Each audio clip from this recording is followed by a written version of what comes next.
Tout se joue dans la nuit du 30 au 31 juillet 1944. Il est environ 16-17 heures lorsque les premiers Américains de l'armée de Patton arrivent en bas d'Avranches, au niveau du pont Gilbert.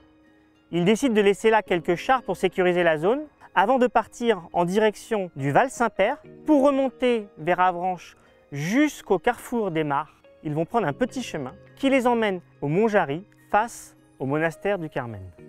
Quelques heures plus tard, un convoi d'Allemands arrive au niveau de Pont-Gilbert, là où étaient les Américains. Voyant une croix rouge sur les camions, ils décident de les laisser passer. Sauf qu'à la fin du convoi, quelques Allemands décident d'ouvrir le feu sur les Américains. Erreur, ils sont obligés de les arrêter et de les faire prisonniers. Mais un autre convoi, plus lourdement armé, arrive. Les Américains ne peuvent pas rivaliser, ils sont donc obligés de partir vers Pont-sous-Avranches. Les Allemands se réorganisent entre eux, remontent vers Avranches et positionnent sur les hauteurs d'Avranches 2 pièces d'artillerie qui surplombent Pont-Gilbert. Le convoi d'Allemands continue son chemin en direction du centre d'Avranches. Ils arrivent au carrefour qu'on appelle aujourd'hui Place Patton pour prendre le boulevard du Luxembourg et ils tombent là, nez à nez, avec les Américains positionnés au bout de ce boulevard. C'est donc le début de la bataille du Mont Jarry.